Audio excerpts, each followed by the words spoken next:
Pai do Senhor, pessoal, vamos começar hoje para essa live. Vai ser sobre a vinda de Cristo e vamos continuar com esse estudo sobre a vinda de Cristo.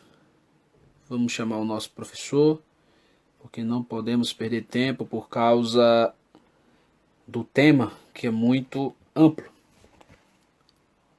Espero que todos, começando por mim, sejam edificados através da palavra.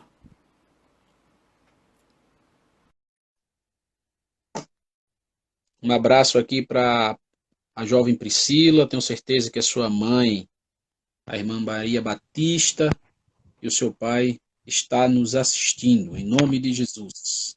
Meu professor, a paz do Senhor Jesus. Pai do Senhor, meu pastor e amigo Ronaldo Inácio, como é que o senhor vai? Tudo bem? Melhor agora, viu? Melhor Glória a agora. Deus, Graças a graças a Deus. Deus. O senhor, tá tudo bem com o senhor, sua família? Tudo em paz, graças a Deus, uma bênção. Amém. Tô avisando o pessoal que nós daqui a pouco vamos começar o estudo, a continuação de quinta-feira passada.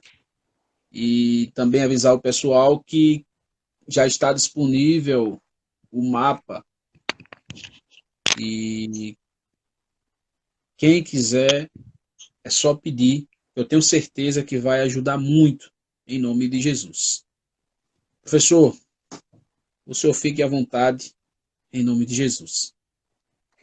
Pois não, pastor Ronaldo. Primeiro, saudar a todos com a paz do Senhor, agradecer a presença de todos aqui nessa live e dizer que se porventura você não participou da primeira live, para não perder o assunto, o vídeo está disponível no meu canal, está no canal também do YouTube do pastor Ronaldo.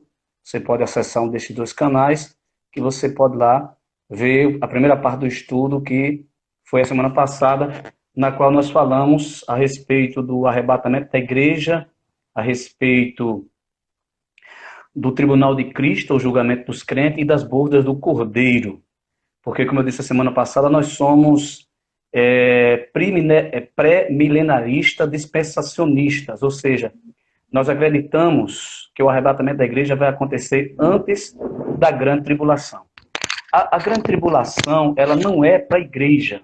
E nós mostramos vários textos a semana passada que comprova isso daí. A grande tribulação vai ser para Israel, principalmente para Israel, e para os gentios, ou seja, todas as outras nações, e, logicamente, para a igreja desviada que vai ficar no arrebatamento da igreja, ou para os crentes desviados. Essa é a grande realidade. É tanto que o texto, alguns textos da palavra de Deus se refere à grande tribulação como o dia da angústia de Jacó, ou dia de aflição de Jacó. Veja que a Bíblia ela aponta diretamente para o povo de Israel como, vamos colocar aqui, o principal alvo da grande tribulação. Porque Deus precisa corrigir Israel. O Senhor precisa castigar Israel, precisa purgar os pecados de Israel, para poder eles entrarem no reino eterno de Deus, no reino milenial, que vai ser na terra, e depois no reino eterno de Deus. Aí eu quero ler com todos vocês, aqueles que tiverem Bíblia e quiserem acompanhar, o texto do Antigo Testamento que está no livro do profeta Daniel, no capítulo 9, versículos 24 até o 27.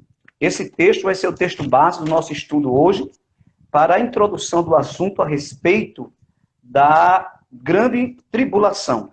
Este é apenas um dos textos do Antigo Testamento que retrata bem este momento, inclusive dividindo o tempo dessa tribulação. Então, se você tem uma Bíblia aí em casa e gostaria de acompanhar conosco, livro do profeta Daniel, capítulo 9, versículo 24 por diante. Diz o texto assim: 70 semanas estão determinadas sobre o teu povo e sobre a tua santa cidade, para extinguir a transgressão e dar fim aos pecados, e expiar a iniquidade, e trazer a justiça eterna, e selar a visão e a profecia, e ungir o Santo dos Santos. Bom, nesse primeiro versículo 24, eu já quero chamar a atenção dos ouvintes para o seguinte, olha o que Deus está dizendo. Deus está dizendo que tem um tempo, esse tempo ele chama de 70 semanas, tá certo?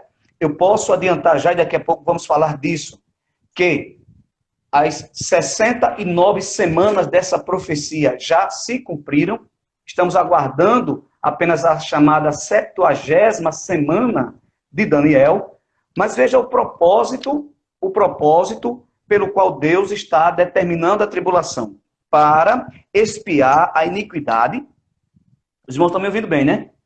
Isso, estou ouvindo. Estão ouvindo bem? Para trazer justiça eterna, para selar a visão. E aqui eu quero chamar a sua atenção, quando no final do texto ele diz para ungir o Santo dos Santos. O que é o Santo dos Santos?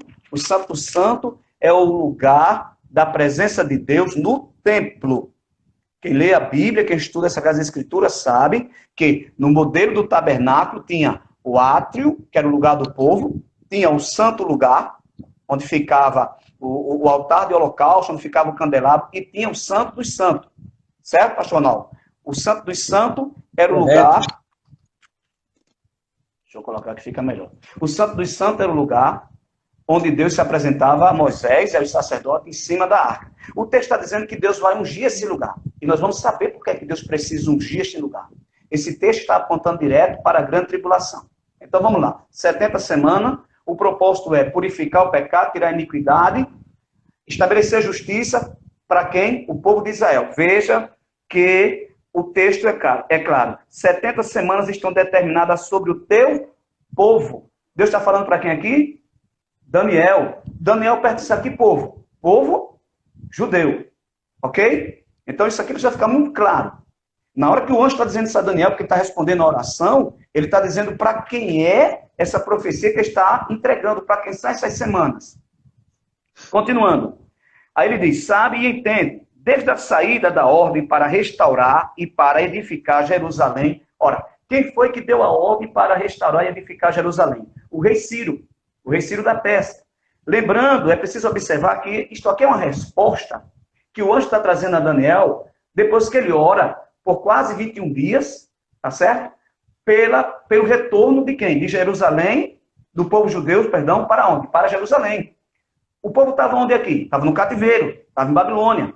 Daniel tinha lido nas profecias de Jeremias que 70 anos estavam determinados para o cativeiro e após 70 anos Deus ia fazer o quê? Libertar o povo para que o povo voltasse para sua terra prometida. Ok? Aí está tudo bem? O pessoal está me entendendo? Okay. Que a gente precisa ficar, isso aqui tem que ficar muito claro. Ficar muito claro.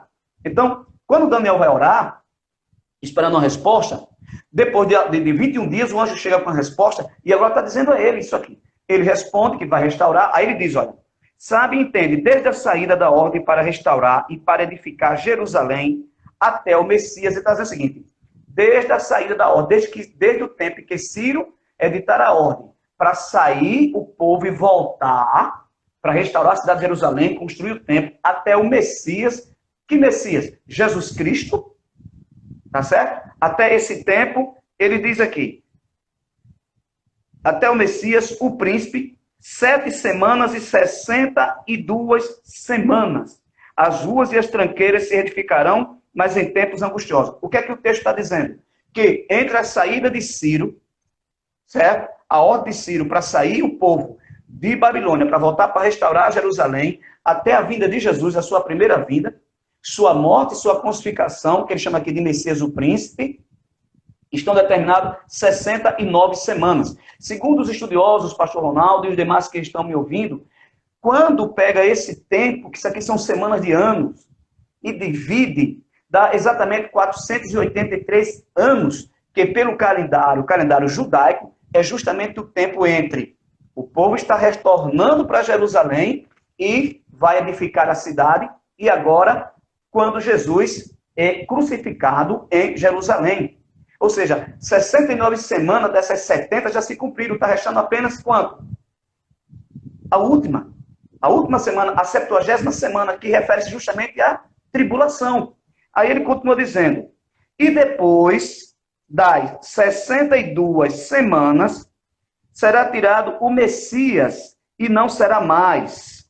Jesus agora foi morto e foi tirado.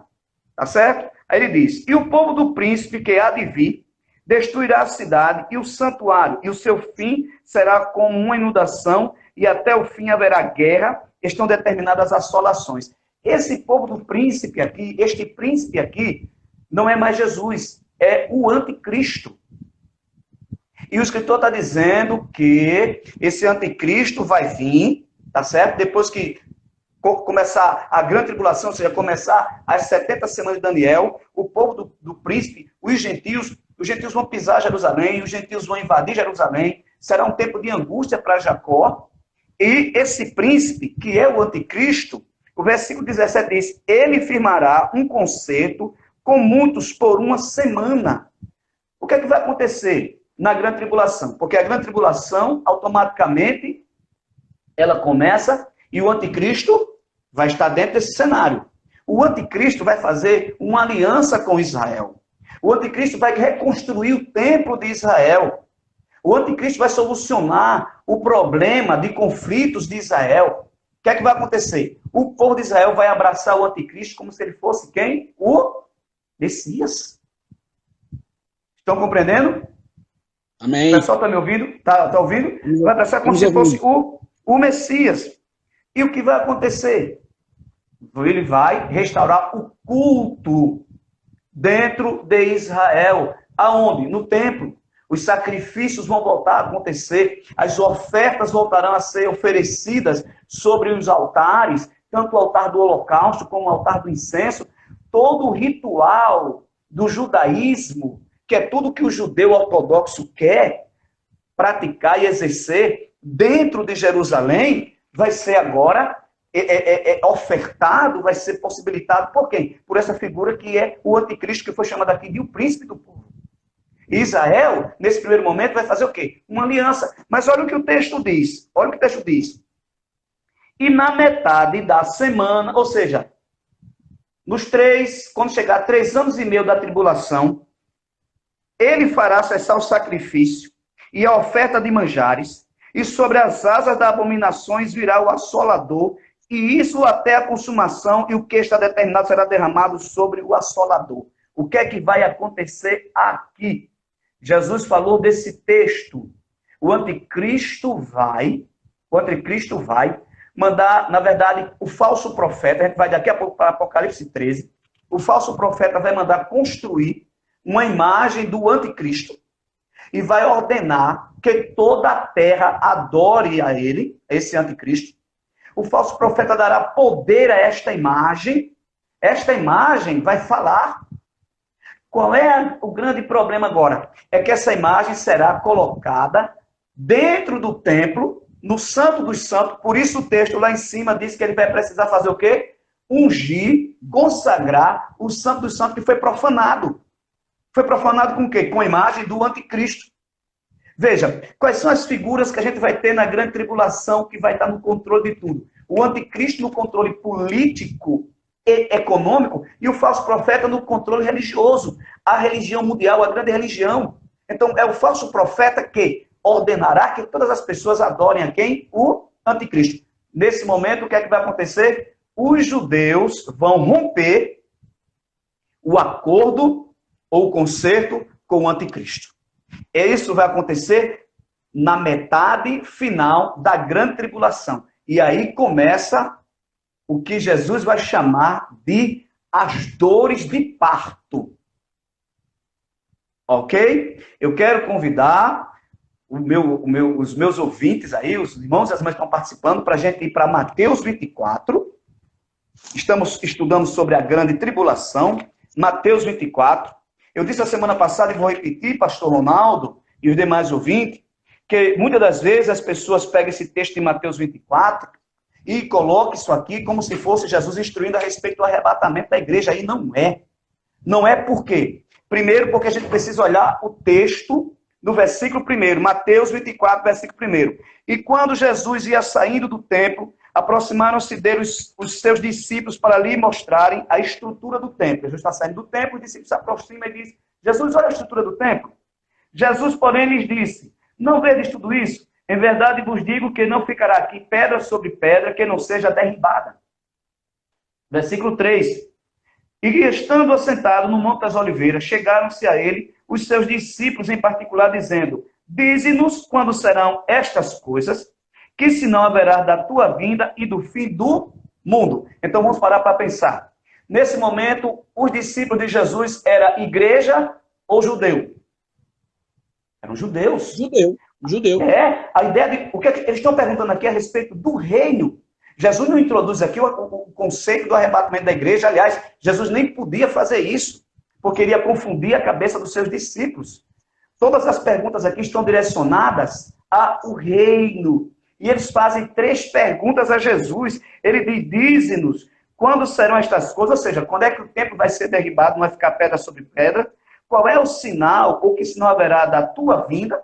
E qual é o sinal do fim do mundo? Não tem nada sobre arrebatamento aqui.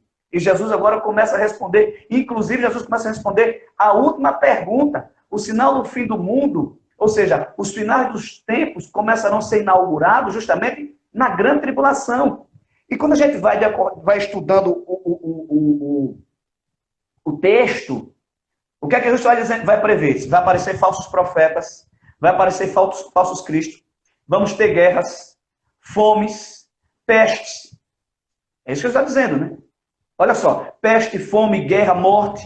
Só que Jesus chama isso de o começo das dores. E possivelmente, esse começo das dores é no primeiro período da tribulação, nos 3 primeiros anos e meio da tribulação. Aí alguém pode dizer, mas todo o tempo a gente ouviu falar de guerras, a gente ouviu falar de peste, a gente ouviu falar de terremoto, a gente ouviu falar de pragas, de fome, de morte, sim. Mas aqui isso será intensificado.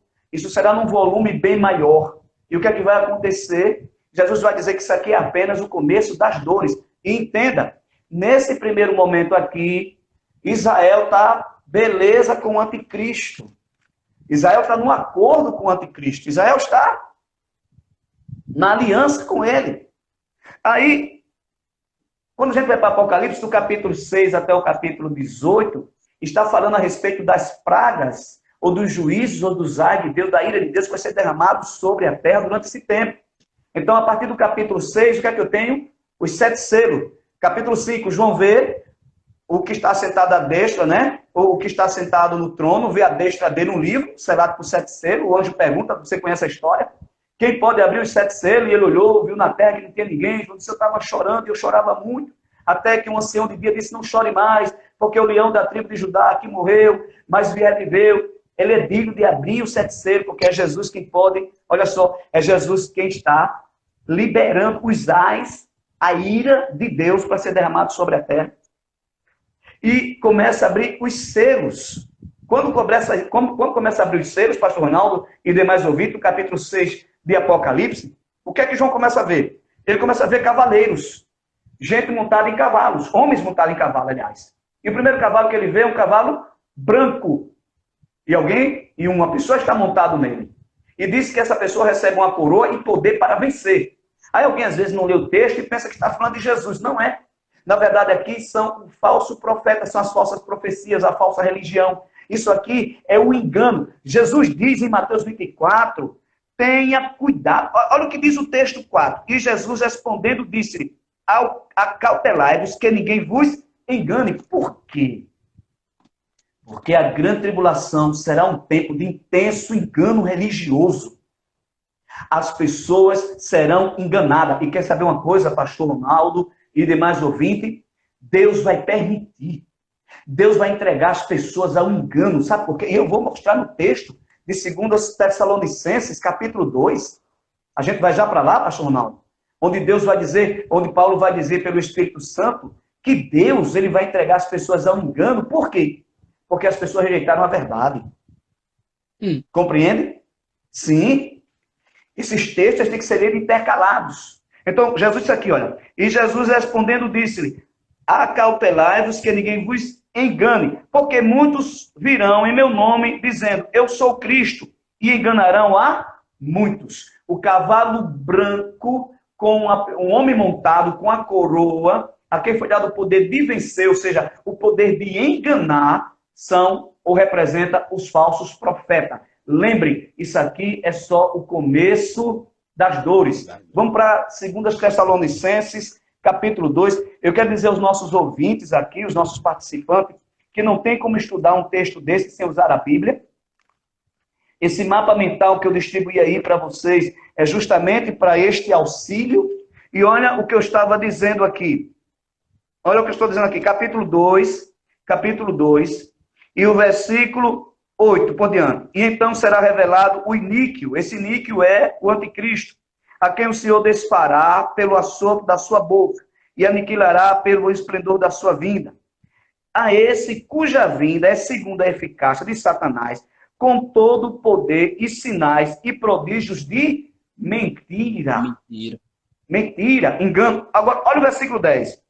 E com todo o engano da injustiça para os que perecem, porque não receberam o amor da verdade para se salvarem.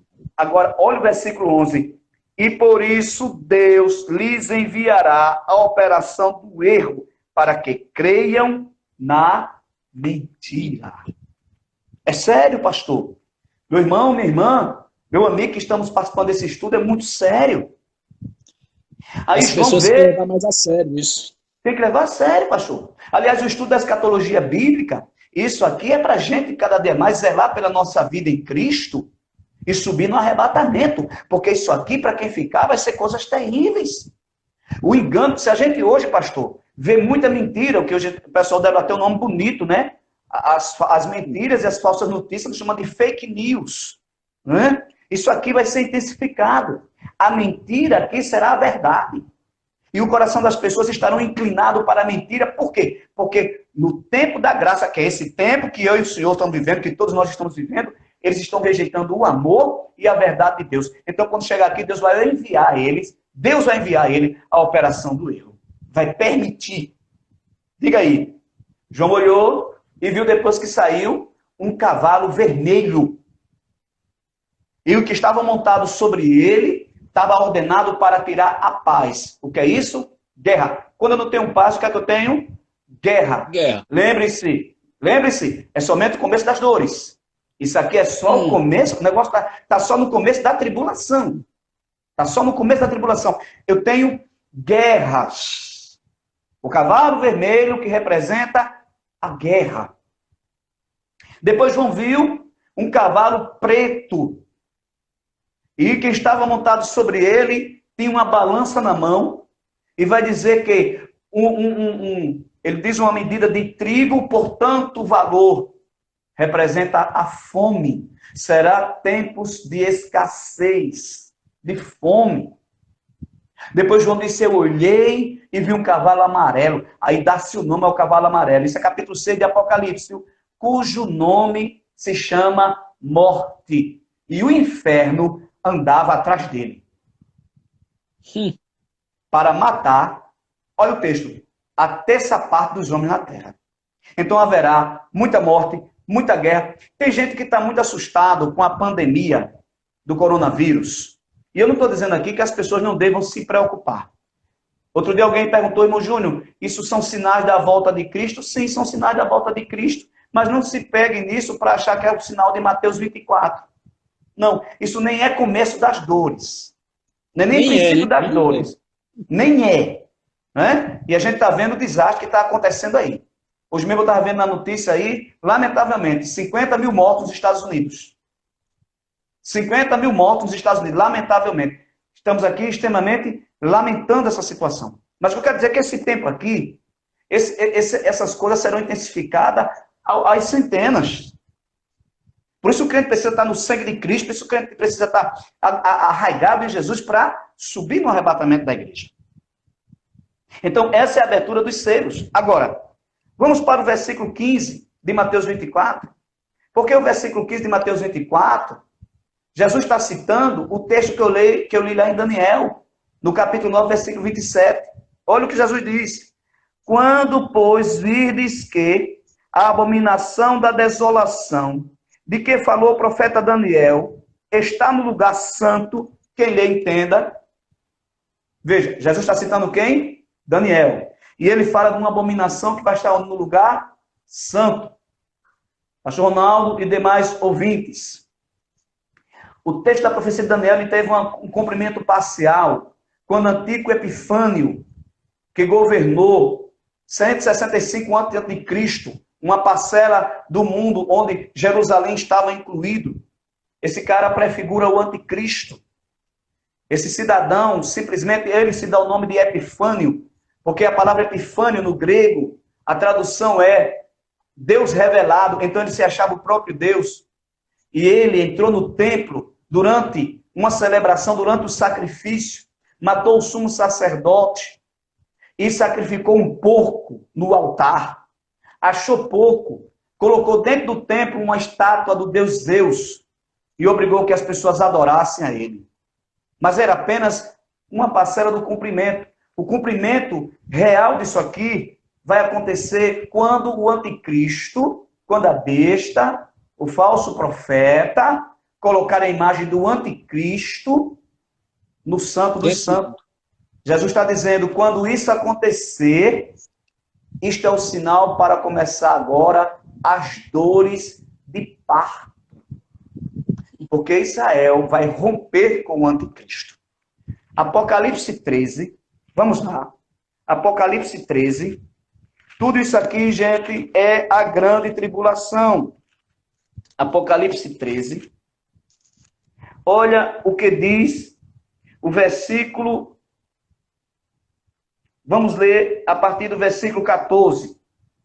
E engana os que habitam na terra com sinais que lhe foi permitido que fizesse em presença da besta, dizendo aos que habitam na terra que fizesse uma imagem à besta, que recebera a ferida de espada e vivia. Ora, o falso profeta, que representa a falsa religião, terá poder de fazer milagres extraordinários.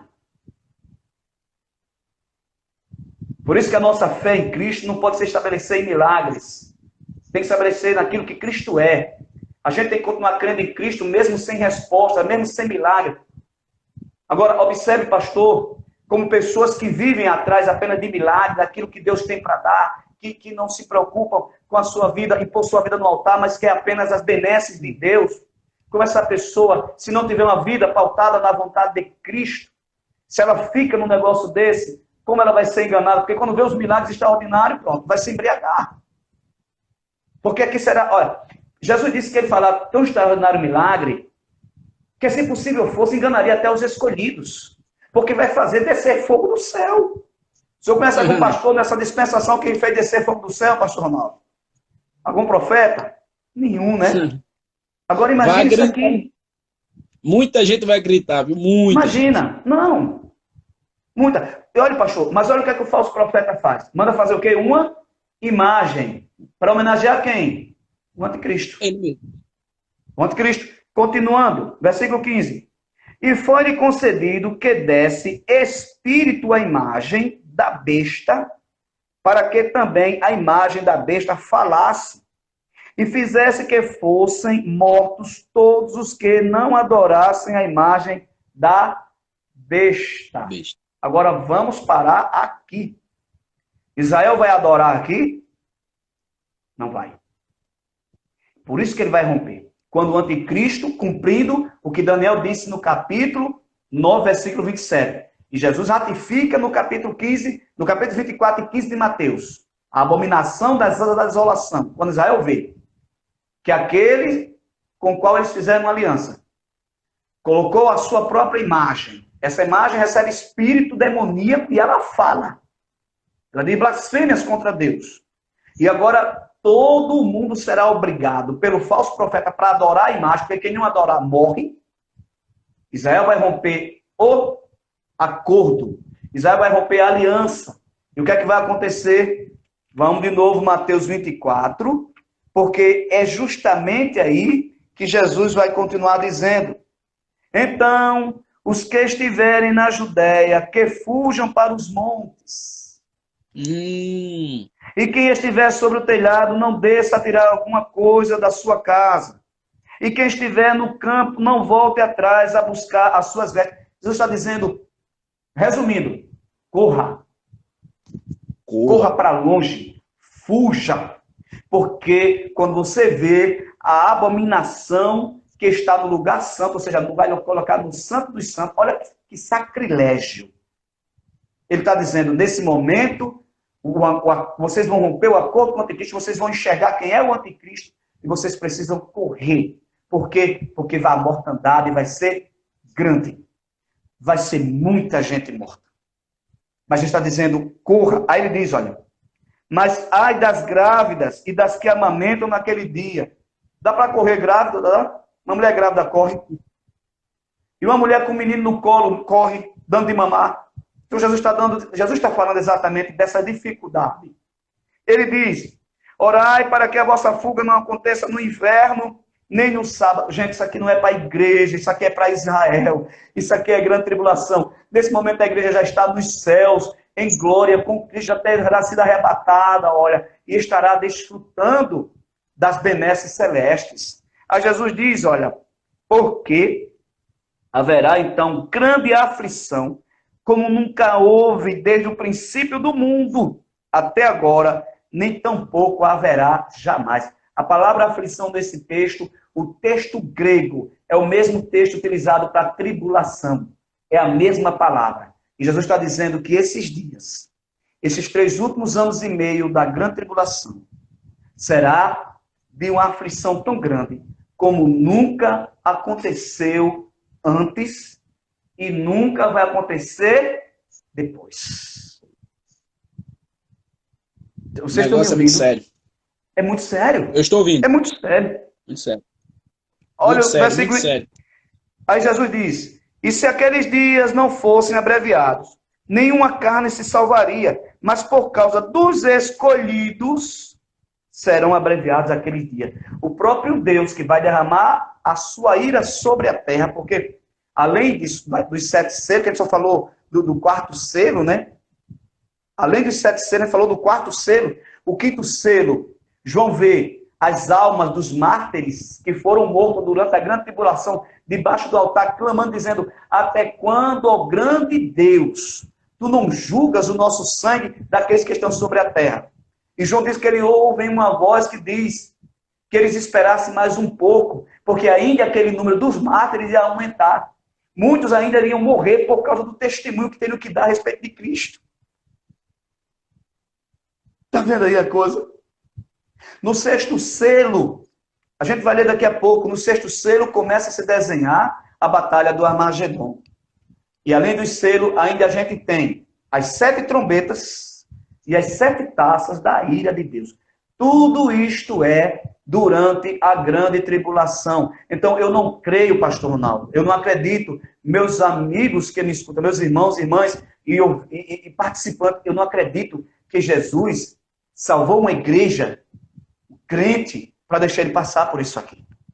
Isso aqui é para purgar a iniquidade, purgar o pecado, purgar toda a sorte de transgressão, não somente dos gentios, mas principalmente do povo de Israel, que tem rejeitado a Cristo.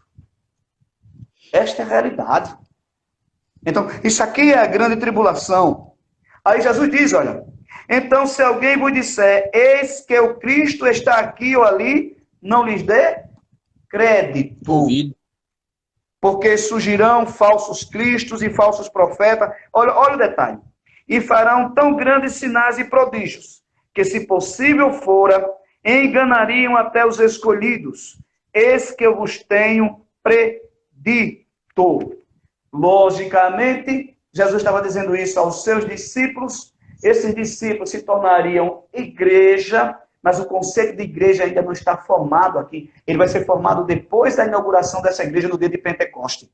Jesus está deixando registrado para a geração desse tempo. E quando ele diz futura, e quando ele diz assim, não passará esta geração até que isso tudo aconteça. Tem gente que pensa que a gente está falando da geração do tempo dos discípulos. Não é. Jesus está falando da geração desse tempo aqui, da grande tribulação. Então, aqui está os textos, a revelação de Deus a respeito desse tempo de aflição. Quer ver uma coisa, pastor Ronaldo? Mesmo assim, as pessoas estarão vivendo as suas vidas antes dessa vinda de Cristo, antes da segunda vinda de Cristo. Aqueles que estarão alinhados às ideias do anticristo, alinhados às ideias do falso profeta, estarão vivendo a sua vida de maneira despreocupada. Mateus 27, 24, Mateus 24, 37. Vamos ler esse texto, gente. Mateus 24, 37. Olha o texto, olha. E como foi nos dias de Noé, assim será também a vinda do Filho do Homem. Vamos lá. O que foi que aconteceu no dia de Noé? Um dilúvio. O dilúvio fez o quê? Matou todo mundo que não estava dentro da arca. Sim ou não? Sim. Qual era o escape? Não era a arca? Quem foi que escapou? Noé, sua esposa, seus 3 filhos e suas noras. Por quê? Obedeceram a voz de Deus e entraram aonde? Na arca. A arca representa quem hoje, nessa dispensação? A igreja. Compreende isso? Olha Jesus colocando aqui o texto em evidência. E ele está dizendo, como foi nos dias de Noé? O que a gente teve no dia de Noé? Juízo. Noé passou boa parte do tempo dele pregando a justiça enquanto construía a arca. O texto aos Hebreus diz que ele pregou por cerca de 120 anos. O povo deu ouvido? Não. Não. O povo ouviram? Não. O que é que o povo fazia enquanto Noé pregava? 38. Porquanto assim, como nos dias anteriores ao dilúvio, comiam, bebiam, casavam e davam-se em casamento, até o dia em que Noé entrou na arca. Tem algum problema em alguém casar, aqui beber ou fazer festa, fazer refeição, dar-se em casamento? Não, Jesus está falando da vida normal. Jesus está registrando aqui a indiferença das pessoas com relação à pregação de Noé. E ele está dizendo que na grande tribulação, muitos estarão indiferentes à pregação do evangelho, porque vai ter pregação do evangelho. Daqui a pouco a gente vai ver quem é que vai pregar o evangelho na grande tribulação. Pastor, amém? Oi. Olha, faltam 23 minutos, viu? 23. Né? Passa rápido, passa rápido. Isso quer dizer que eu tenho que acelerar, né? Então vamos lá. Olha só. Mas aqui, eu preciso concluir esse texto, pastor Ronaldo. Preciso concluir esse texto. Pois não. Jesus está falando da indiferença. Mas o que acontece? E não perceberam até que veio o dilúvio e os levou a todos. Assim será também a vida do Filho do Homem. Jesus está falando aqui de juízo. Aí o que acontece? Tem gente que pega isso aqui e coloca como arrebatamento da igreja. O texto seguinte diz, então, estando 2 no campo, será levado um e deixado o outro. Sabe para quem vai ficar melhor? Para quem vai ser deixado. Porque quem vai ser levado aqui é o juízo de Deus que está levando. As pessoas pegam esse texto e falam, e usa ele para pregar, para ensinar a respeito do arrebatamento da igreja. Mas não tem nada a ver com o arrebatamento da igreja. Jesus está falando de juízo. Jesus está dizendo que do jeito que como foi no dia de Noé, e quando Noé entrou na arca, o dilúvio veio e levou a todos na grande tribulação. Uns serão levados pelo juízo divino e outros serão deixados. Para quê? Para entrar no reino de Deus, que vai acontecer logo depois da grande tribulação. Ok? Aí ele diz, 12 estarão no campo, um será levado e outro será deixado. Mais uma vez, não é arrebatamento da igreja. Isso aqui é juízo. Quem for levado, quem é levado, Jesus está usando o mesmo termo que foi usado para levado pelo dilúvio. Olha o texto quando diz aqui, olha. Porquanto assim como no dia de Noé, aí diz assim, até que Noé entrou na arca, e não perceberam até que veio o dilúvio e levou a todos. Tá certo? Muito bem. Mas eu disse que na grande tribulação vai ter pregação. Quem é que vai pregar? Os 144 mil.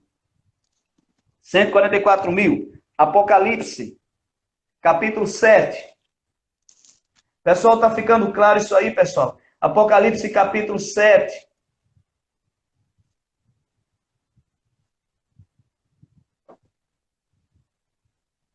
Apocalipse, capítulo 7. Vamos ler aqui o versículo 9.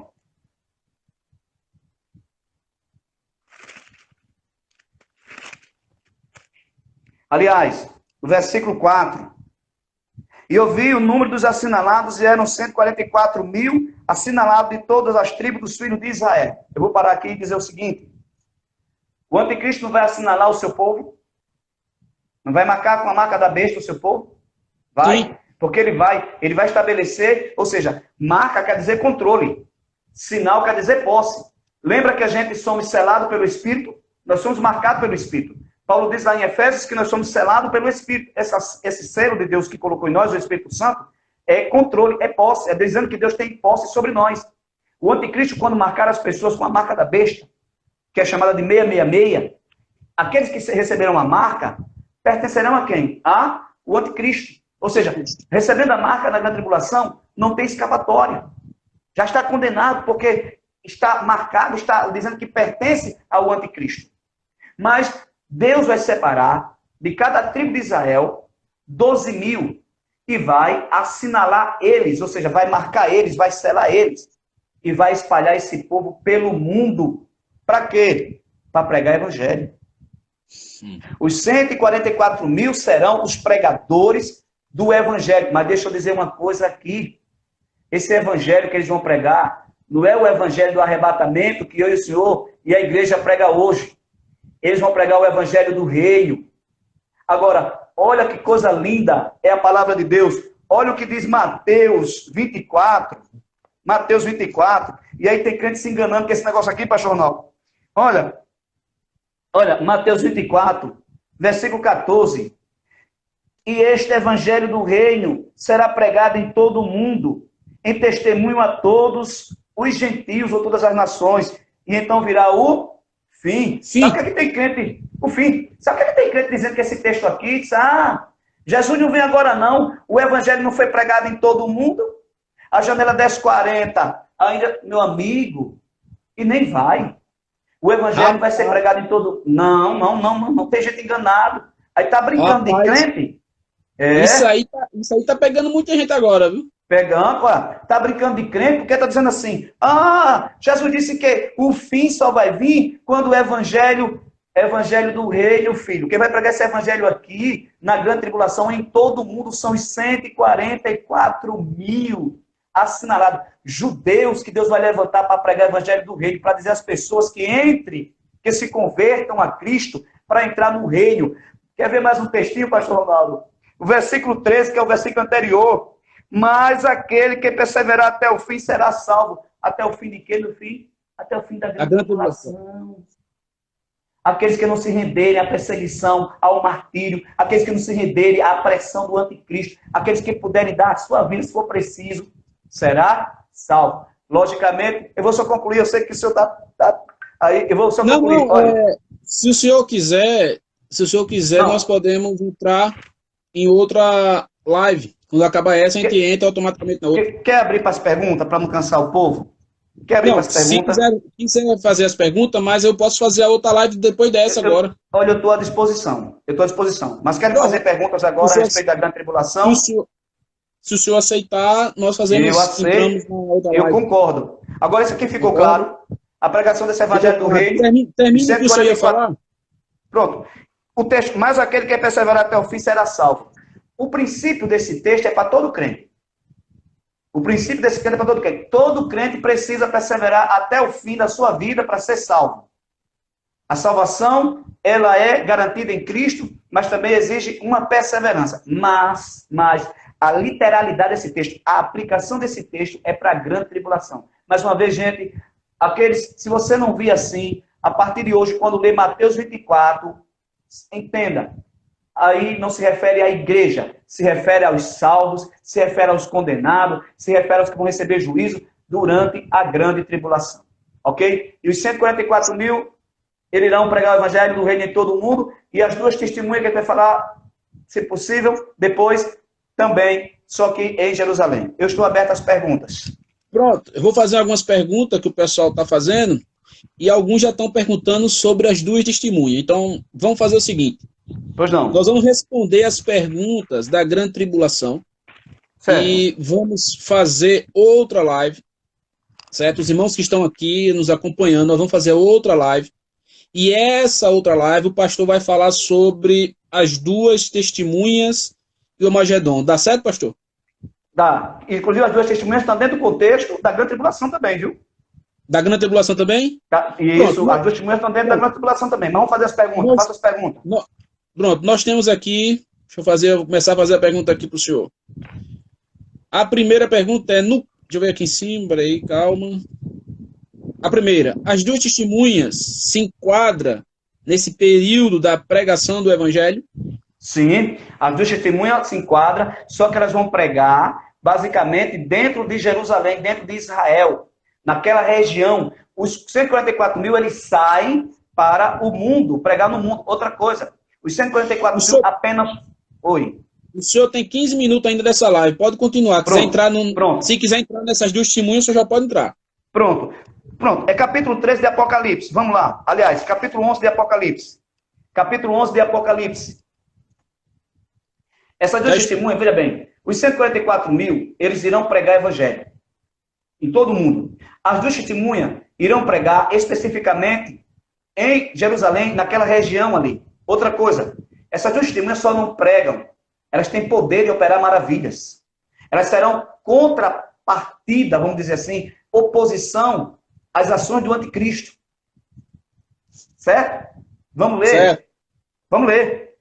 Capítulo 11 de Apocalipse, versículo 3. E darei poder às minhas duas testemunhas, e profetizarão por 1260 dias, vestidas de pano de saco. Olha, 1260 dias, se você dividir, dá 3 anos e meio. É a mesma coisa de 42 meses, é um número só. São os últimos 3 anos e meio da grande tribulação. Elas estarão vestidas de saco. Esse vestido de saco simboliza o quê? Luto pela morte, pela destruição do mundo. Agora entenda. Estas são as duas oliveiras e os dois castiçais que estão diante do Deus da terra. Zacarias falou disso. Se você for para o livro de Zacarias, no capítulo... deixa eu ver aqui. Capítulo 4 de Zacarias. No capítulo 4. Deus vai dar uma visão a Zacarias Deus vai dar uma visão a Zacarias das oliveiras e do castiçais.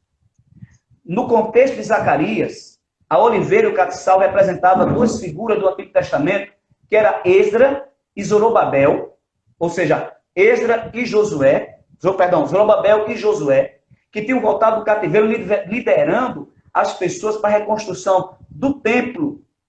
E o que Deus está dizendo através daquela mensagem ali, tanto a Zorobabel e a Josué, porque Zorobabel representava a liderança, o líder, e Josué representava o sacerdócio. Ele está dizendo que tudo que ele faz, Deus está dizendo, eu faço pelo meu Espírito. É tanto que no capítulo 4, versículo 6 de Zacarias estará escrito, não é por força nem por violência, mas é pelo meu Espírito, assim diz o Senhor dos Exércitos. Quando Deus diz aqui, quando o anjo diz aqui a João, que estas duas testemunhas são as oliveiras e os castiçais que estão diante de Deus, o Senhor está dizendo, estas duas personagens vão agir no poder do Espírito Santo. E por que Deus precisa dizer isso? Porque o anticristo, na verdade, o falso profeta, vai estar agindo, mas no poder de quem? Satanás. Entendeu isso? Entendi. É preciso entender isso. Então, essa testemunha. Aí diz aqui, ó. E se alguém lhe quiser fazer mal, fogo sairá da sua boca e devorará seus inimigos. E se alguém lhe quiser fazer mal, importa assim, será morto. Deus não vai permitir que elas morram até que termine o seu propósito, a sua obra. Essas duas testemunhas vão orar e vai cessar a chuva. Essas duas testemunhas vão estender a mão e o rio Eufrates se tornar em sangue. Farão prodígios na mesma medida e no mesmo poder que operou Deus através de Moisés e de Elias. Por isso alguns acham que ele é Moisés e Elias. Lembra-se que Moisés morreu, foi enterrado, mas ninguém achou o corpo. Elias nem morreu. Foi arrebatado. Não é verdade? Mas uma coisa, na aparição do Monte da Transfiguração, quem aparece conversando com Jesus ali? Elias e Moisés. Então, essas duas testemunhas, Deus vai permitir que elas sejam mortas. Então, alguns defendem que para que esses homens também, de alguma maneira, experimentem o martírio, a morte, porque é o modelo dos outros homens do Antigo Testamento. Alguns afirmam, vejam, eu estou dizendo que a maioria dos comentaristas afirmam ser Elias e Moisés, essas duas testemunhas. Vão pregar por 3 anos e meio, vão fazer milagres, operar maravilhas. fechar céu, cerrar chuva. Só que Deus deixa claro, são as duas oliveiras e o meu castiçal está dentro de mim. Ou seja, elas estarão operando pelo poder do Espírito Santo. As outras operações pelo falso profeta é na base do poder de Satanás. Deus sempre, pastor Ronaldo, identifica o que é verdade e o que é falso. Lembra lá na sala de Faraó, quando Moisés chegou para libertar o povo? Que Faraó jogou a vara e se transformou numa serpente. Os Moisés faz também, quando jogou. Só que a serpente que era pelo poder de Deus, ó, engoliu, destruiu. Então, o poder de Deus, o poder do Espírito Santo vai estar nessa testemunha. Só que depois, Deus vai permitir que o anticristo, olha que coisa, faça guerra contra elas, vença, mate elas e exponha os seus corpos na grande cidade. Para que todo mundo veja. E o que vai acontecer? A terra vai celebrar com a morte dessas duas testemunhas. Diz que reis, tribunos, homens importantes estarão trocando presente em grande alegria, porque as duas testemunhas morreram. Por quê? Porque esses dois homens irão perturbar os ímpios com a mensagem real e poderosa de Deus. Então, quando eles morrem, eles vão agora celebrar o anticristo. E os seus corpos estarão expostos por 3 dias e meio na praça da cidade. Mas olha o que vai acontecer. Passados 3 dias e meio, porque o anticristo ele vai colocar ali como se fosse um troféu, um espetáculo, uma mensagem para o mundo dizendo que ele venceu quem? Deus, mas não venceu. Porque no final dos 3 anos e meio, sabe o que vai acontecer? Deus vai enviar o Espírito e esses homens vão reviver. Detalhe, vão ser levados ao céu na presença de todos. Olha que coisa magnífica. Então essas duas testemunhas estarão sim, não somente pregando o evangelho do reino, estarão fazendo maravilhas e milagres pelo poder do Espírito Santo durante a grande tribulação. Vão ser mortas, vão ser expostas na praça, mas Deus vai ressuscitar na presença de todo o mundo e vai levá-las elas para o céu. E depois disso, Deus derrama uma praga sobre a terra, um terremoto que mata 7.000 pessoas. Pronto, pessoal. Grande tribulação. A primeira live está acabando e vamos finalizar essa e o professor já concordou e já vamos entrar já na segunda live. E a segunda live vocês preparam as perguntas e o nosso professor vai tirar as dúvidas e se der tempo ele vai falar sobre o Armagedon e na próxima quinta a gente finaliza. Amém? Amém. Se der tempo, eu vou falar sobre o Armagedon e o julgamento das nações. Pronto. Que as pessoas estão com algumas dúvidas. Então, o senhor entra num assunto e deixamos algum tempo maior.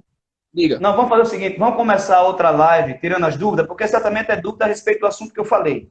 Então, a gente começa tirando as dúvidas e depois eu entro no Armagedon. Tá combinado assim, pastor? O senhor concorda? Combinadíssimo. Então, vamos... Concordo, meu professor. Então, nós vamos finalizar essa live. E já em seguida já começamos a outra. Amém, irmãos? Deus abençoe.